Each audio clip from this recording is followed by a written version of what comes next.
Hello there, this is Toppie Lincicome with Shawnee Hypnosis and Counseling Clinic, Limited Liability Company, and welcome back. Today we're going to talk about how do you find a good counselor, what makes a good counselor, and I'll just give you my idea of what makes a good counselor.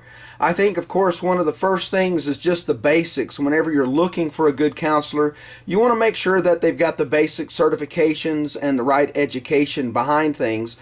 If it's somebody who was like a cake maker for about 50 years and they decided to just hang out a shingle and say counseling, I would really, nothing against cake makers. I'm sure they're fine people, but probably not the best choice. I would go somebody that's got the right certifications and an education that backs that up.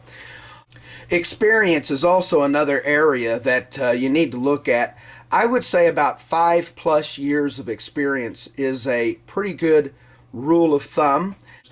Counselors that hit about the 5th year are usually pretty serious about what they're doing and usually pretty much on fire with what they're doing. And you want somebody like that. You want somebody with the right kind of experience and background, those kind of things. Also, a question or two that you could ask somebody, a potential future counselor, if you're going to go counselor hunting, counselor shopping, would be not only ask about those things, but also, what books are you reading right now, Mr. Counselor? Tell me about the last workshop you went to, or what's the next workshop you plan on going to. Continued education. That's a real important thing. When you run into somebody that says, gosh, I just did so much reading when I was working on my master's degree. When I did so much reading when I was trying to get that dissertation together and all that.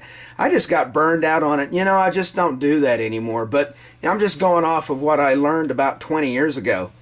Well, they just kind of go spinning off on their own, and they've closed out any new ideas. They're not growing. You want a counselor, somebody who's growing, somebody who's learning, somebody who's got their head in the game, and really looking to be the very best counselor they can be for somebody. It just can't be, well, this is who I am and this is what you get. People that just kind of hang their shingle out there and kind of go off on their own, sometimes they can kind of become kind of like that Jim Jones kind of counselor who, kind of draws you in, and you get their, they get your confidence, and next thing you know, you're in Guyana, and it's.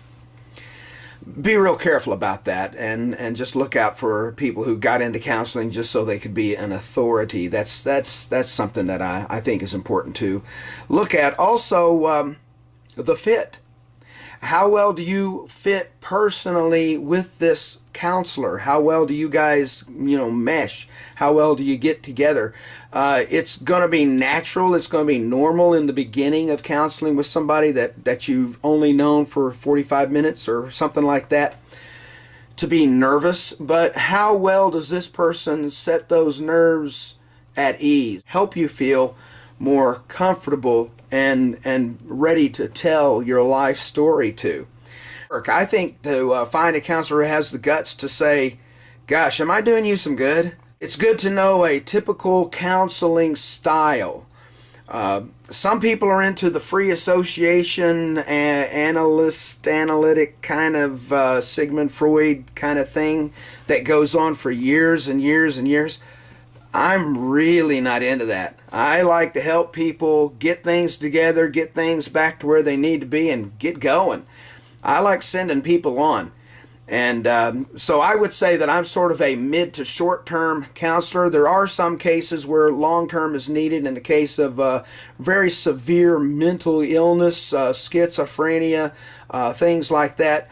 But in most cases, it's been my experience that a few visits ought to give you a little bit of, you and the counselor ought to be able to say, okay, this is where we are and this is where we need to go, and then you're going to move on. Not that you won't come back for a checkup, not that you won't come back for a booster. The people that are trying to stop smoking, hypnosis is very, very good. However, what we find is 6 months to a year, sometimes you kind of fall apart. You kind of go back into the old habit. I would say, hey, if it worked for 6 months, then what's the problem of going back for another session and getting that booster and staying, on the track that you want to be? And so that's the kind of counseling I'm interested in. I'm really not interested in, I'm not a grandma counselor. And those are the people that kind of get weeded out in about their first 5 years of counseling. They're the ones who want to be the grandma counselors, the one that are going to sit there and give you this advice. And it ends up they start giving the same advice over and over. And if you don't follow their advice, they start getting real mad. And those people usually burn out real quick. It's not grandma counseling, is unless it's really your grandma. Then I hope you're not paying your own grandma to help you with your problems. Well, anyway, that's just something to think about. Anyway, my style of counseling is I want to know who you are. I want to look for your strengths. I want to look for the things that you are strong and that you're good about, things that are solid in you. Those are the things that you and I would get together and work to put together and mend maybe some of the things in your life that's not going so well, or maybe things in your life that you would like to improve. So that would be my style, and if you'd like to give me a call, then I'd be happy to talk to you about that, maybe see if we could work something out. Thanks a lot, appreciate you listening, and have a great day, or night, or whatever it is out there in internet land.